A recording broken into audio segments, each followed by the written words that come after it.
नमस्कार दोस्तों, आज आपको मिलवाना चाहता हूं उस महापुरुष से, उस संविधान वेता से, उस आधुनिक भारत के निर्माता से, समानता और समरसता की बात करने वाले डॉक्टर भीमराव रामजी अंबेडकर। बाबा साहब भीमराव अंबेडकर 14 अप्रैल 1891 को इनका जन्म हुआ मध्य प्रदेश के मऊ छावनी इलाके में। दरअसल जो इनके पिताजी थे रामजी शकपाल, वो ब्रिटिश इंडियन आर्मी के अंदर सूबेदार के पद पर नौकरी करते थे। 1891 के अंदर अंबेडकर साहब का जन्म हुआ और 1894 में इनका रिटायरमेंट हो गया। इनकी माताजी हैं भीमाबाई। तो नाम जो बाबा साहब भीमराव अंबेडकर को मिला वो इनके पिताजी, इनकी माताजी के नाम से मिलकर इनका नाम बना डॉक्टर भीमराव रामजी अंबेडकर। ये इनका पूरा नाम है। भीम नाम लिया इनकी भीमाबाई माता श्री से, और जो राम जी नाम लिया इनके पिताश्री से, और जो अंबेडकर थे इनके गुरुजी थे, जहां स्कूल में ये पढ़ते थे केशव कृष्ण अंबेडकर। उन्होंने कहा कि बेटा तुझे आगे अपनी जाति की वजह से दिक्कत आएगी, इसलिए नाम के पीछे अंबेडकर लगाना। तो डॉक्टर भीमराव रावजी अंबेडकर एक ब्राह्मण व्यक्ति थे इनके गुरुजी, लेकिन कहा कि तू ये नाम का प्रयोग करना। और इतना इनके प्रति स्नेह था, इतने इंटेलिजेंट थे भीमराव साहब, इतने इनका इंटेलिजेंट क्वोशंट इतना जबरदस्त था कि उनसे बहुत ज्यादा प्रभावित थे। और जो इनके टीचर थे भीमराव जी के, इनको घर पे ले जाके खाना खिलाते थे। दरअसल भीमराव साहब का जिस जाति में जन्म हुआ वो महार जाति थी। महाराष्ट्र रत्नागिरी सतना में ये रहते थे, लेकिन जो इस जाति को छुआछूत की नजर से देखा जाता था। दरअसल उस समय इतना भेदभाव होता था इन लोगों के साथ कि भीमराव साहब अंबेडकर ने जो अपनी पढ़ाई की है इतनी विकट परिस्थितियों के अंदर की कि आप कल्पना नहीं कर सकते। मटके का पानी छूने नहीं दिया जाता था और उनसे दूर से ही बात की जाती थी। भीमराव साहब अंबेडकर जब स्कूल में पढ़ने जाते थे अपने साथ एक बोरी का कट्टा लेके जाते थे और उसे ही बिछाते थे। पियोन दूर से पानी पिलाता था, जिस दिन पियोन नहीं आता था प्यासे तड़पते रहते थे। इतना भेदभाव, लेकिन भीमराव अंबेडकर साहब ने कभी संघर्ष से हार नहीं मानी। उनका बस एक ही मादा था कि मुझे ये देश और दुनिया बदल के रखनी है। जो आज मेरे साथ हो रहा है आने वाले समय में मैं किसी के साथ नहीं होने दूंगा। इतनी छुआछूत झेलने के बाद लेकिन पढ़ने में बहुत ज्यादा तत्पर भीमराव अंबेडकर साहब, और उनकी इंटेलिजेंस। एक दिन नीम के पेड़ के नीचे पढ़ रहे थे तो वहां से एक दादाजी आए, उन्होंने कहा कि ये बुद्ध की जीवनी है, इसे पढ़ो, और उससे इतने प्रभावित हुए। फिर समय ऐसे बदलता है, भीमराव अंबेडकर साहब की मुलाकात शहाजी राव गायकवाड़ से करवाई गई, जो बड़ौदा के राजा थे। उन्होंने इनको स्पॉन्सर किया और आगे पढ़ने भेजा। दरअसल भीमराव अंबेडकर के परिवार के बारे में बता देता हूं। इनकी माताजी का नाम भीमाबाई था, पिताजी का नाम रामजी शकपाल था। और भीमराव अंबेडकर साहब की जो पहली पत्नी थी रमा अंबेडकर और दूसरी पत्नी सविता अंबेडकर। 1906 के अंदर इन्होंने शादी की। 1935 में इनका देहांत हो गया। फिर 1935 में इनसे विवाह किया सविता अंबेडकर से, और 1948 में भी इनकी डेथ हो गई। दरअसल अंबेडकर साहब के 5 बच्चे थे, उनमें केवल एक ही जीवित बचे थे, यशवंत राव साहब उनका नाम है। ये ब्राह्मण थी, डॉक्टर थी, लेकिन भीमराव अंबेडकर साहब बाद में जब पॉपुलर हो गए, उनका बहुत ज्यादा सम्मान होने लगा। एक दलितों के मसीहा के रूप में उभर कर आए, एक बहुत ही पढ़े लिखे व्यक्ति के रूप में उभर कर आए, तो लोग प्रभावित हुए और इन्होंने इनसे शादी की। काफी अच्छा जीवन चला इनके साथ, लेकिन इनके 4 बच्चों की डेथ हो गई। दोनों पत्नियां असमय मर गई और इनकी माताजी भी छोटी सी उम्र में का देहांत हो गया था, इनकी माताजी का, भीमाबाई का। लेकिन इन्होंने कभी हार नहीं मानी, कभी टूटे नहीं परिस्थितियों के, बस चलते रहे कि चलता रहूंगा, पथ पे चलने में माहिर बन जाऊंगा, या तो मंजिल मिलेगी, अच्छा मुसाफिर बन जाऊंगा। दरअसल डॉक्टर भीमराव साहब अंबेडकर के बारे में जब उनकी ऑटोबायोग्राफी को पढ़ते हैं तो पता लगता है कि भीमराव अंबेडकर साहब के पास राजगृह नाम से एक इनका पुस्तकालय था, और शुरुआत में 8000 किताबें थी, लेकिन मरने तक इनके पास 50,000 किताबों का संग्रह था, जो उस वक्त पूरी दुनिया में, भारत में छोड़ो, पूरी दुनिया में सबसे बड़ा संग्रहालय था किताबों का। और इतनी किताबें पढ़ते थे कि पूछो मत। सबसे ज्यादा इनके पास किताबें रहती थी, और भीमराव अंबेडकर साहब से ज्यादा पढ़ा लिखा व्यक्ति शायद ही कोई हुआ होगा। इनके पास 4 पीएचडी थी, 4 PhD, 22 MA master of arts in MA in psychology, in sociology, in economics, history, geography. बहुत ही इंटेलिजेंट व्यक्ति। 4 पीएचडी। आजकल के बच्चे अगर एक पीएचडी कर लेते हैं तो फूले नहीं समाते हैं, एक एमए करने के बाद में उतावले हो जाते हैं, लेकिन उन्होंने एमएससी, डीएससी, पूछो मत, इतनी, और बैरिस्टर की पढ़ाई, एलएलबी, एलएलएम, इतनी दुनिया भर की पढ़ाई इन्होंने की, और इसीलिए तो महान बनता है व्यक्ति। दरअसल इनकी जब दिनचर्या के बारे में इनकी ऑटोबायोग्राफी पढ़ते हैं तो उसमें लिखा है कि ये रात के 4 बजे तक पढ़ते थे और फिर सोने जाते थे, फिर सुबह उठ के थोड़ी एक्सरसाइज करते थे, फिर नाश्ता करते थे। मीन्स बस 3 से 4 घंटे सोने का काम रहता था केवल, और जब ये पढ़ने में व्यस्त रहते थे तो कुछ भी पता नहीं रहता था। दरअसल कहा जाता है कि एक दिन इनके आके नौकर ने रात के अंदर पैर छू लिए, तो इन्होंने कुत्ते पालने के बहुत शौकीन थे और बागवानी के बहुत शौकीन थे। ये इनके बाद में जिंदगी के अंतिम पड़ाव में वायलिन बजाना भी इन्होंने सीखा। तो उन्होंने पैर स्पर्श किया नौकर ने, तो इन्होंने जो कुत्ता पाल रखा था कहा कि टॉमी टॉमी ऐसा मत करो, लेकिन पता लगा तो कि इनका नौकर है। पढ़ने में इतने लीन थे, जेब गए, फिर उनसे सॉरी बोला। ये थे भीमराव साहब अंबेडकर।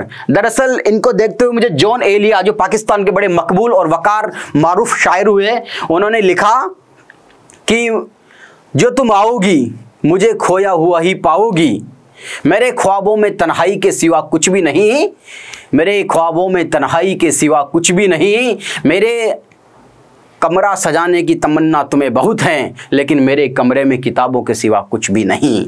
ये जॉन एलिया साहब ने कहा, शायद भीमराव अंबेडकर साहब को देख के ही ऐसा कहा होगा।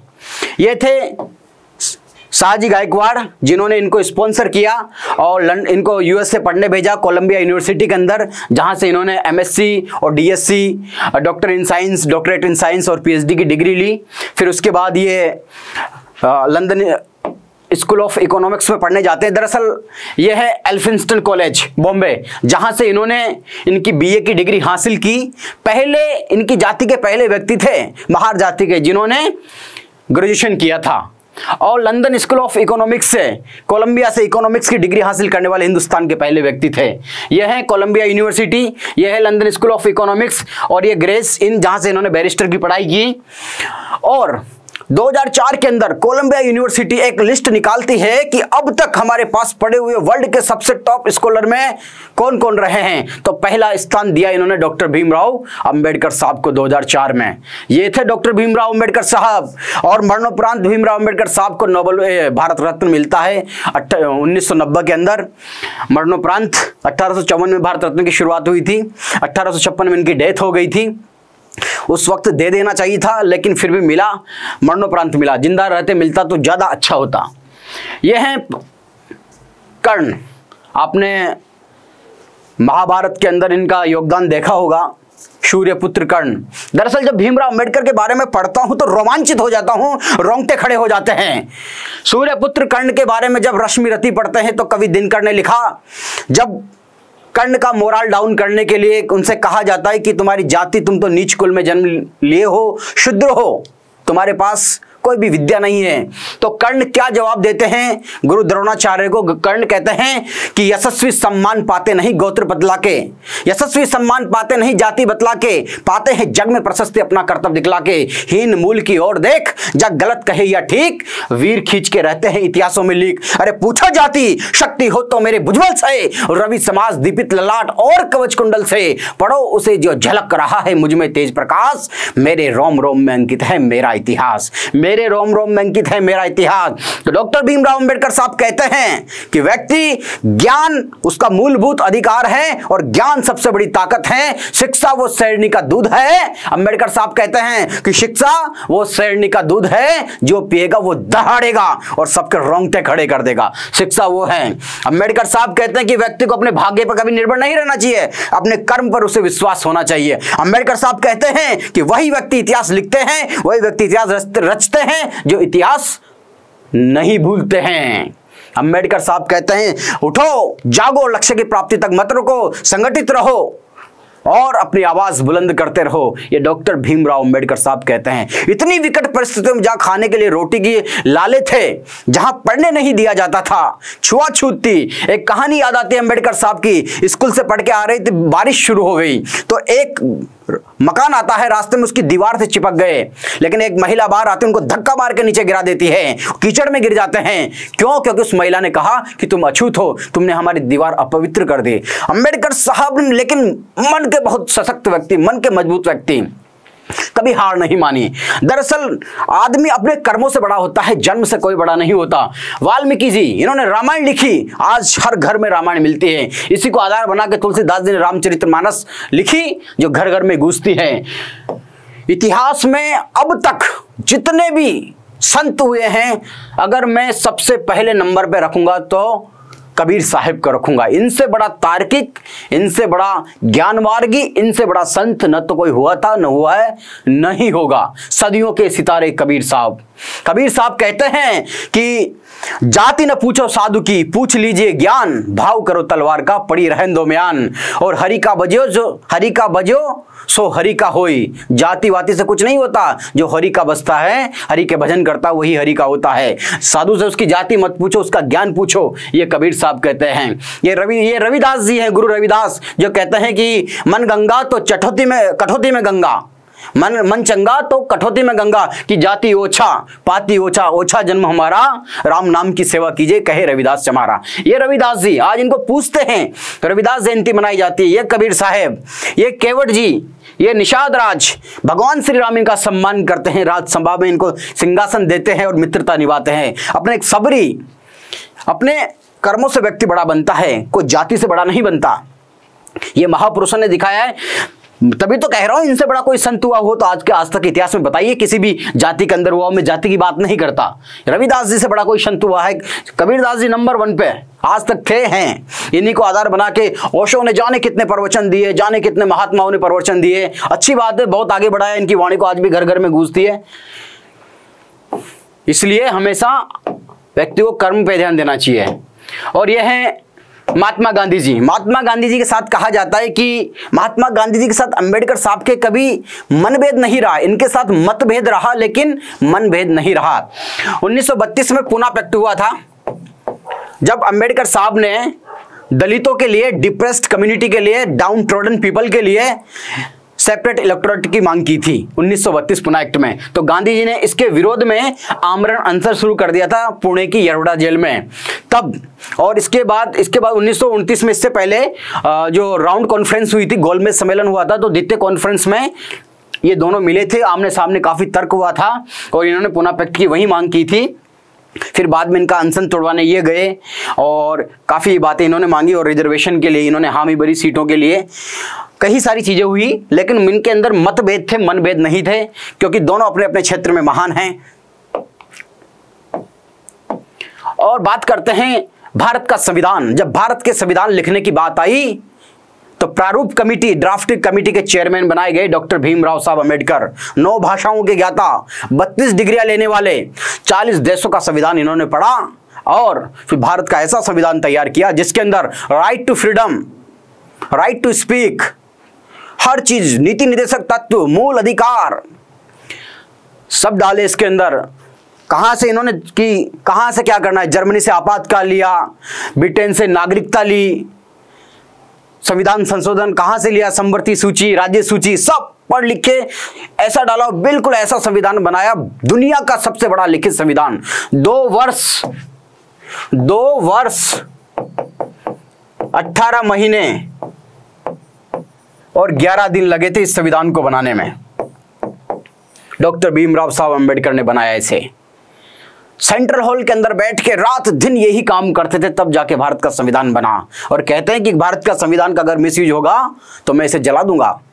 ये थे आज जो राइट्स मिले हैं एससी कम्युनिटी को, दलितों को, रिजर्वेशन से लेके हर चीज से लेके, कहीं ना कहीं भीमराव अम्बेडकर साहब की ताकत रही है। इनका एक मत था कि सबको समानता की दृष्टि से देखा जाए, समाज में कोई छुआछूत ना हो, कोई भेदभाव ना हो। आर्टिकल 17 अनटचेबिलिटी इन्हीं की देन है भीमराव अम्बेडकर साहब। और इन्होंने किताब लिखी हु वर द शूद्रास, और इनकी ऑटोबायोग्राफी थी waiting for a visa. Autobiography doctor Bhimrao Saheb Ambedkar की इन्होंने लिखी और ये किताब थी हु वर द शूद्रास। इसमें इन्होंने डिफाइन किया कि शूद्र कौन थे। इन्होंने खुद ने कहा कि ये राजपूतों से निकले हुए हैं, बाद में लेकिन मिस इंटरप्रिटेशन करके लोगों ने पता नहीं क्या क्या बना दिया। ओशो क्रांतिकारी व्यक्ति थे, कई सारे इनसे विवाद भी जुड़े रहे हैं, लेकिन थे क्रांतिकारी व्यक्ति, बड़े तार्किक व्यक्ति, बड़े लॉजिकल व्यक्ति, बहुत बड़े ज्ञानी व्यक्ति, काफी पढ़े लिखे व्यक्ति। इन्होंने कहा कि 5000 साल में अंबेडकर जैसे बुद्धिमान व्यक्ति पैदा नहीं हुए हैं, न तो हुए थे न होंगे। और अंबेडकर जी नीला कोट पहनते हैं। अंबेडकर जी को नीला रंग बहुत प्यारा था। इसका अर्थ यह है, अंबेडकर जी कहते थे कि आसमान नीला होता है, सबके लिए खुला होता है, सब समान दृष्टि से सबके ऊपर समान छाया रखता है और सब लोग देख सकते हैं। इसी तरह से मनुष्य और देश को ऐसा होना चाहिए। समानता की बात करते थे अंबेडकर साहब। अंबेडकर साहब के बेटे यशवंत राव जी और इनके बेटे प्रकाश अंबेडकर जी, ये एमएलए रहे महाराष्ट्र से और ये एमपी रहे राज्यसभा से।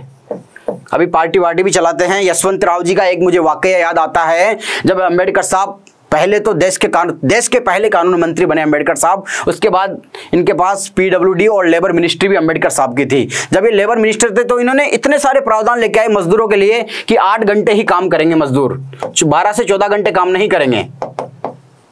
और मैटरनिटी लीव की बात की, विमेन एम्पावरमेंट के लिए सबसे बेहतरीन काम किया अंबेडकर साहब ने। मातृत्व अवकाश के लिए जो आज 6 महीने की जो सीसीएल लीव दी जाती है, उसके पीछे भी कहीं ना कहीं योगदान है अंबेडकर साहब का। तो ये पीडब्ल्यूडी और लेबर मिनिस्टर थे अंबेडकर साहब। तो इनके बेटे थे यशवंत राव। यशवंत राव बॉम्बे से दिल्ली आए और अपने पापा से कहा कि मेरे मित्र ने एक ऑफर दिया है, एक कॉन्ट्रैक्टर ने मुझे ऑफर दिया है कि 50% पार्टनरशिप आपको दे दूंगा, आपके पिताजी से मुझे ये कॉन्ट्रैक्ट दिलवा दीजिए।